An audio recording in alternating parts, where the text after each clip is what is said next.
This is a Panigale SP2 and we are going to review it. The number you have dialed is not available at present. Please leave your message after the beep. Yeah, trendsetter, whoa, league of my own, it don't get better. No, read what I wrote, I'm a bestseller.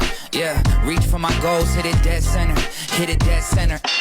Bullseye, hit it the most, there's no misses. Something like fish in a barrel, it's no different. Blindfold on me, I still got the most vision. Trendsetter told them before, but they don't listen.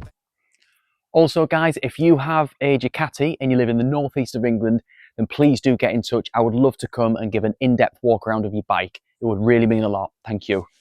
So guys, where do I start with this bike? As you can see, it is absolutely a 10 out of 10, good looking, beautiful. Let's begin with a few features on this bike that stand out straight away. So the first thing that I want to talk about on this bike is, yes, the colour, okay? 90% of it is matte black. For me, it works absolutely spot on. It looks beautiful. There is a few other bits of colour on the bike. You've got the bit of red on the seat cowl, again, looks lovely. You've got the aluminium tank, works extremely well. You do have other bits of red on the bike, as you can see over the battery cover, and there's a little bit of red down here near the clutch cover, which is lovely. You've also got bits of carbon on the bike. This all marries in perfectly well. As we all know, Ducatis are usually a bright red colour, which is gorgeous. So the black is a slight step in a different direction for Ducati, but they've absolutely nailed it. There's not a single part of the colour scheme that I dislike on the bike. There is a few extras which the gentleman has put on the bike, including the Rizoma mirrors and various other bits and pieces, which we will get into a little bit later on in the video. But all the colours work in perfect harmony. It's absolutely spot on. So let's have a quick look. So a couple of little facts before we get going. The bike's dry weight is around 173 kilograms. And yes, as you've already seen, I'm sure, it's got the carbon fibre wheels. Now these wheels are 1.4 kilograms lighter than the forged aluminium wheels that you get on the standard V4S. So you do have that little bit of weight saving. So let's have a little look at these carbon fibre winglets. As you can see, they look very, very nice, and you've got a little bit of Italian flair on the side. Little bit of knowledge for you. They produce between 30 and 50 kilograms at 168 miles per hour. You also get a lot more rider stability when using this motorcycle at high speeds and cornering. So yeah, overall, spot on. So yes, one of the nice things on this bike also is the aluminium tank. We've already discussed the weight saving, but let's have a little look at the actual appearance of it. As you can see, aluminium colour looks really good against the black. You've also got the black Ducati lettering on top of the bike. Okay, for me, it works extremely well with the rest of the bike colour. I think sometimes if a bike is 99% of a certain colour, it can look a little bit oversaturated. So I think this, amongst the red, just offsets it a little bit nicer. So yes, let's have a little look at this dry clutch. As you can see, it's beautiful. And I don't know if you've heard dry clutches before, you do get that rattle. But for me, you know, if you're not into bikes and you've never heard one before, you'll probably think that something's wrong with it. But if you like Ducatis and you like dry clutches, you'll probably absolutely love the noise. Now these dry clutches do get very, very hot. So what Nigel has done, which is great and very clever, he's got this on. Now this is a Spider clutch cooler. So basically it sticks out a little bit here, a little bit proud of the fairing. As you can imagine, when you're riding, the air goes into the cooling area here, goes through into the dry clutch, which cools it down. So Nigel has just come out and told me the actual brake horsepower of this bike with the exhaust. It is 228 brake horsepower, which is absolutely, it's crazy. It is a mental amount of brake horsepower. Obviously, Nigel is a professional rider, so he uses every inch of it, especially pulling out of his drive, don't you, Nigel? So now let's have a little look at these rear sets. Now the first thing you get is the Rizoma foot pegs. They look unbelievable, and you get a lot of grip with these. They give it that bit more of a racer feel.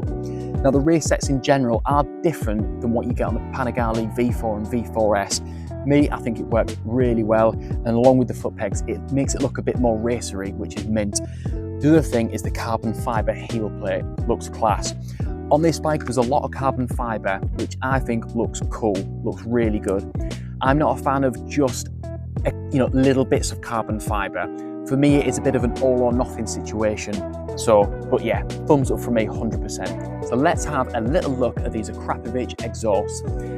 They are usually referred to and known by the wheelbarrow exhausts for obvious reasons. They look cool and they do look like wheelbarrow handles. They sound a lot better than the stock exhausts and they add a lot more brake horsepower. It takes it from about 215.5 to 228. Now when you get the exhaust, they will obviously need to be mapped, and this bike also has a Sprint P08 air filter to help with the breathing of this motorcycle. Okay, the moment you have all been waiting for. We are going to start the bike so you can hear the Akrapovic exhausts. Let's see what these wheelbarrows sound like. Here we go.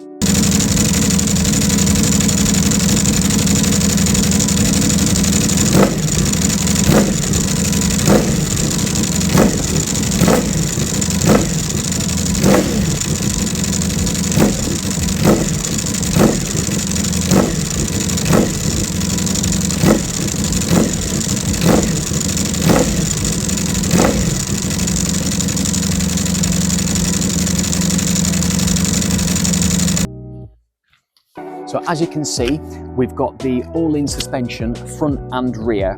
First thing is the colour of the forks, gold forks. I mean, who doesn't love gold forks on a motorbike? They look absolutely spot on.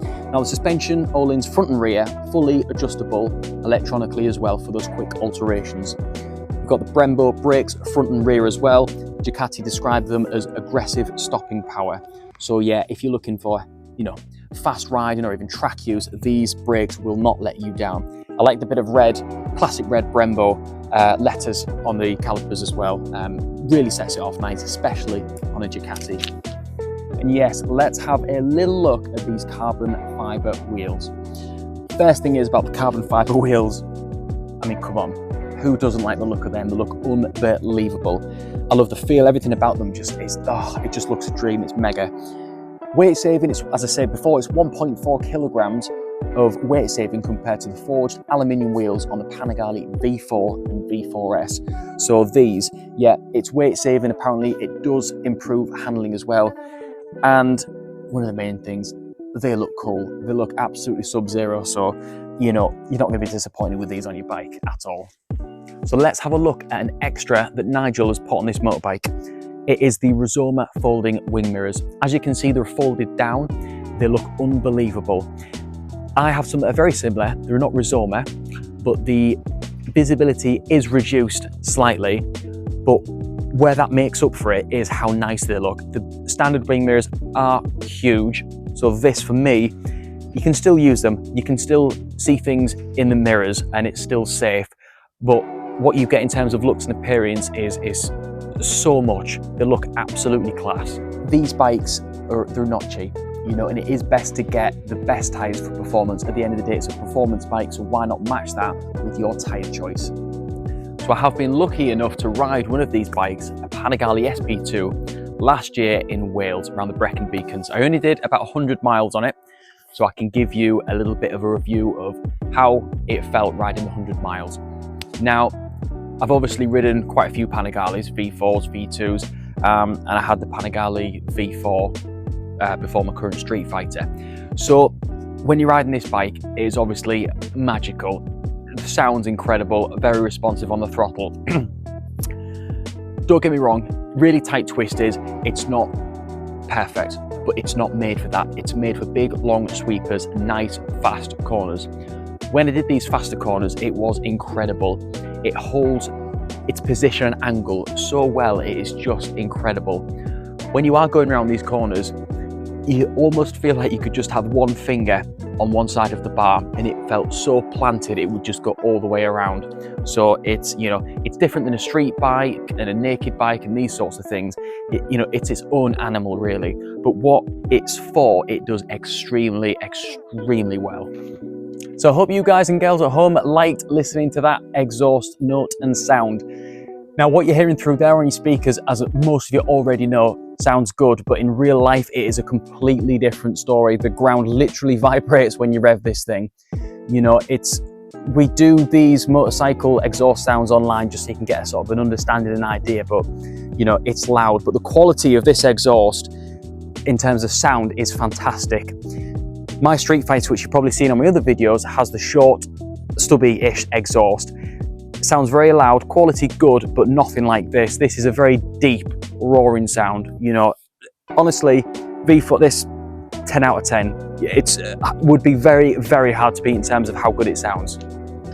Okay, ladies and gentlemen, we are about done reviewing this Ducati Panigale SP2. Whoever has watched this, I would like to say thank you very, very much. I am obviously brand new to all this YouTubey stuff. The main reason I'm doing it is just pure passion, and I'm meeting nice people like Nigel. He is a very kind owner of this motorcycle, and he reached out and asked me if I wanted to come and review his bike and have a look. So yeah, massive thank you to Nigel, very, very kind indeed. And again, if you live in the northeast of England or maybe a little bit further and you would like me to come and have a look at your bike, again, you know, most of the reviews that I will be doing are just in-depth walkarounds for people. I won't be riding the bikes necessarily or anything like that. So if you want me to come and review your bike in a sense of giving it a good walk around, discussing all the parts and everything, then that will be much appreciated. So yeah, hope you've enjoyed this video and you've maybe learned something or taken something from it. But yeah, if you could like and subscribe, that would be amazing. Thank you very, very much for your time and all the best.